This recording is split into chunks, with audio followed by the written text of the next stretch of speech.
Assalamualaikum warahmatullahi wabarakatuh. Selamat pagi Ananda semua. Baiklah, untuk pertemuan pertama kita di kelas 12, materi pokoknya tentang pertumbuhan dan perkembangan. Nah, adapun kompetensi dasarnya 3.1 menganalisis hubungan antara faktor internal dan eksternal dengan proses pertumbuhan dan perkembangan pada makhluk hidup berdasarkan hasil percobaan. 4.1 menyusun laporan hasil percobaan tentang pengaruh faktor eksternal terhadap proses pertumbuhan dan perkembangan tanaman. Nah, sebelum kita mulai pembelajaran, silakan Anda amati dulu video berikut ini.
Dari video ini jelas sekali kita amati proses pertumbuhan pada tumbuhan, dimulai dari perkecambahan hingga terbentuknya akar, batang, dan juga daun. Nah, pertumbuhan dan perkembangan pada tumbuhan. Tumbuhan itu mengalami pertumbuhan dan perkembangan. Apa perbedaannya? Pertumbuhan, yaitu adanya pertambahan jumlah sel, massa sel, dan volume sel.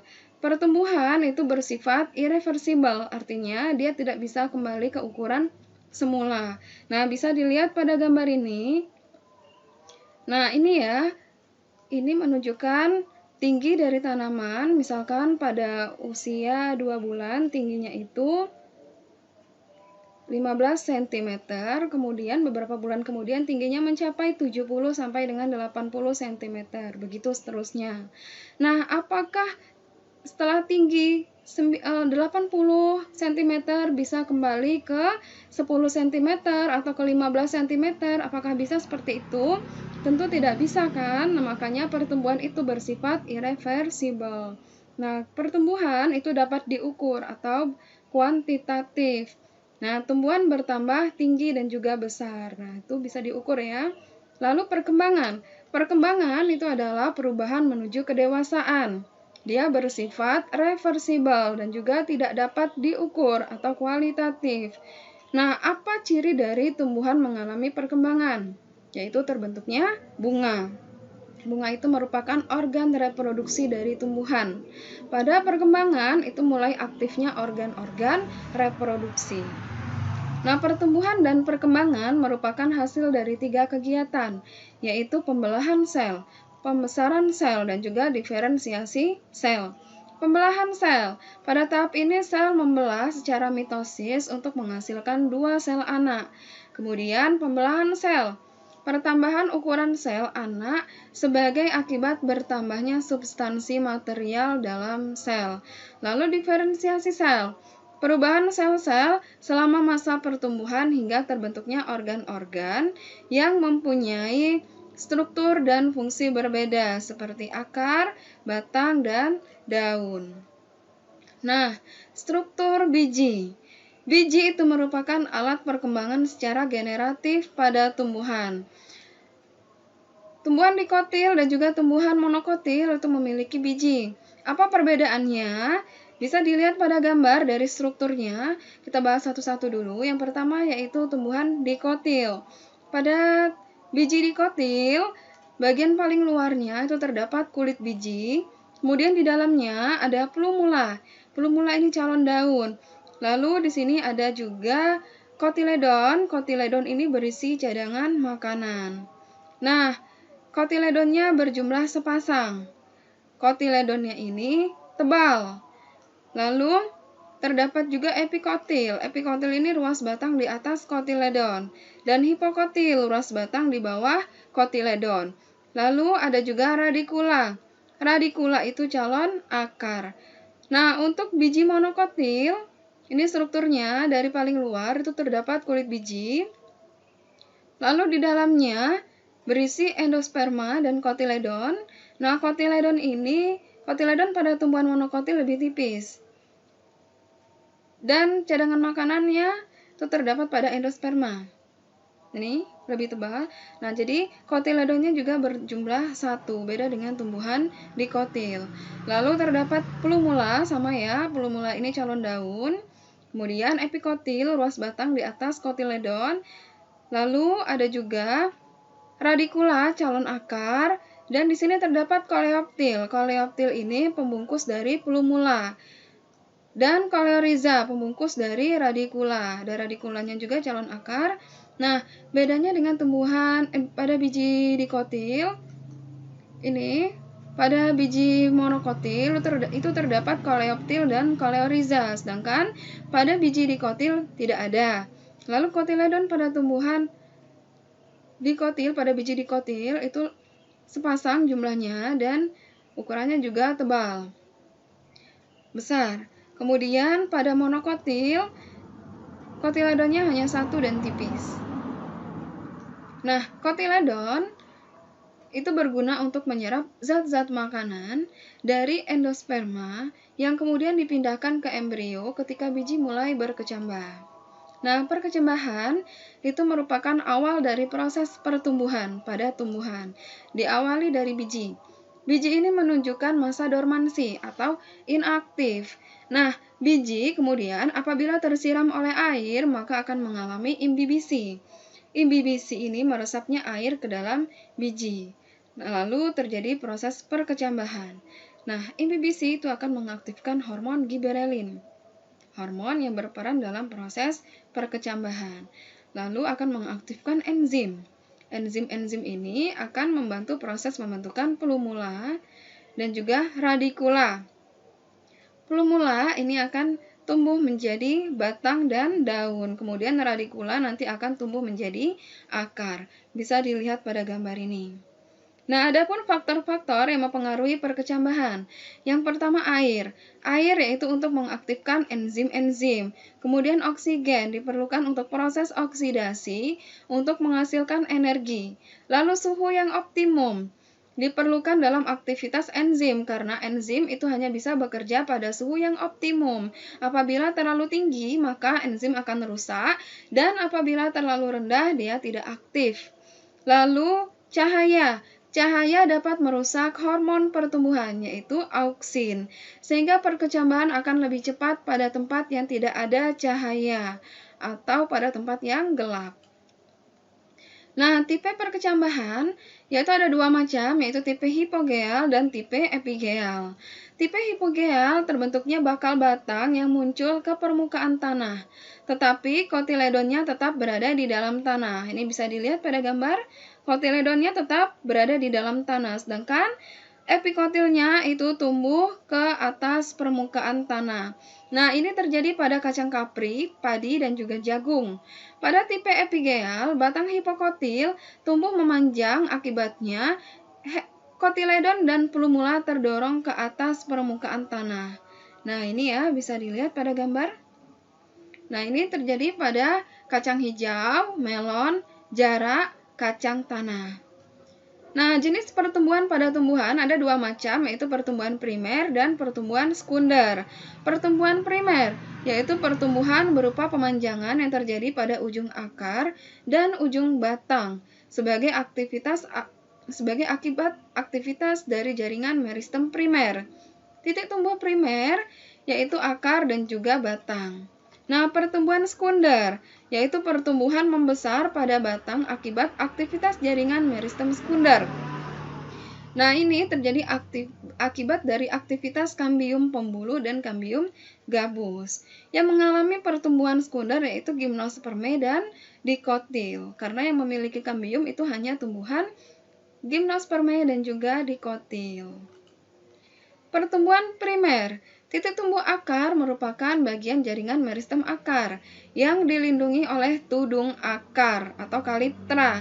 Nah, di mana tudung akar itu akan mengeluarkan lendir polisakarida yang berfungsi untuk melumasi akar sehingga mengurangi gesekan antara ujung akar dan butir-butir tanah pada saat akar menembus tanah.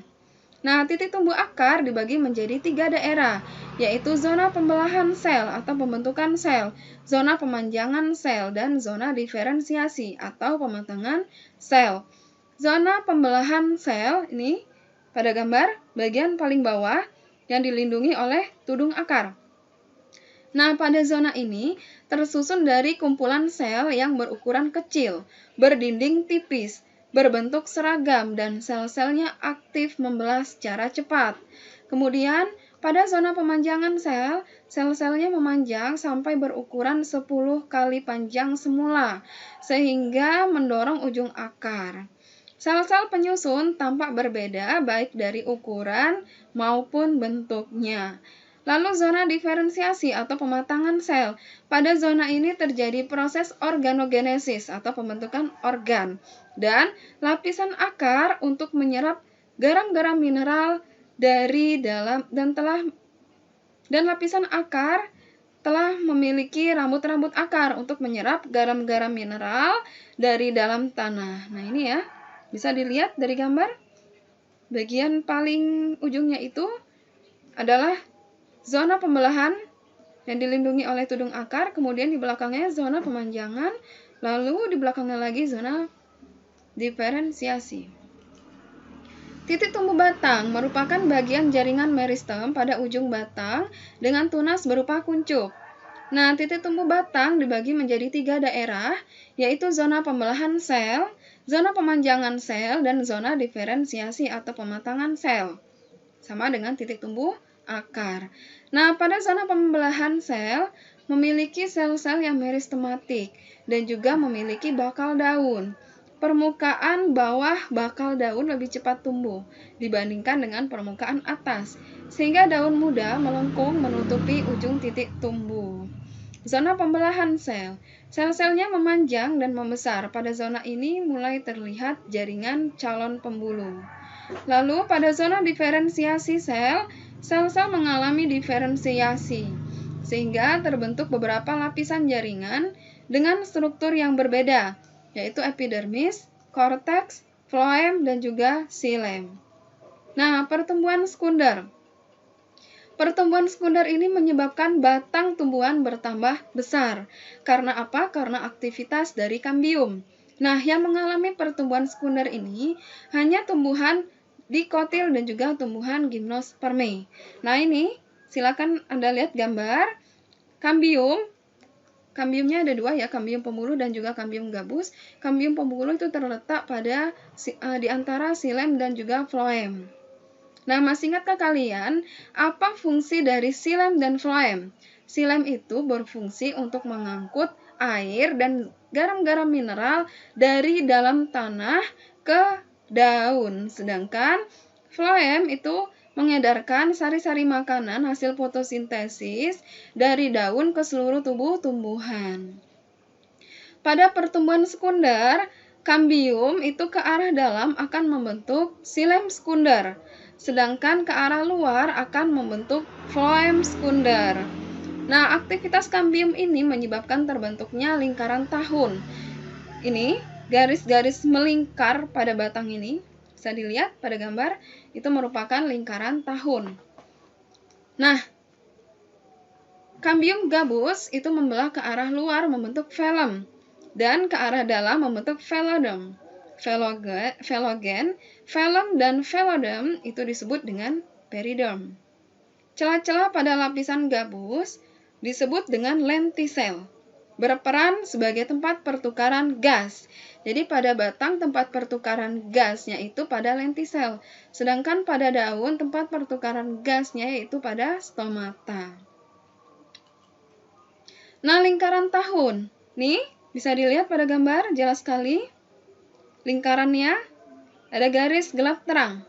Nah, lingkaran tahun ini berfungsi untuk menaksir umur suatu pohon.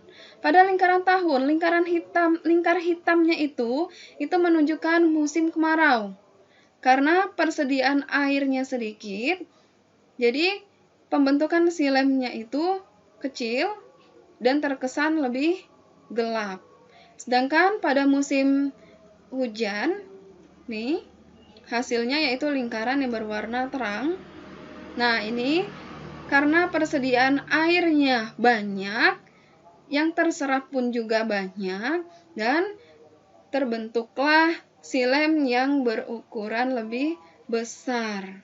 Jadi terkesan terang.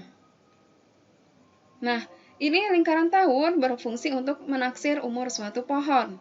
Dalam satu tahun itu terjadi 2 musim, yaitu musim hujan dan juga musim kemarau.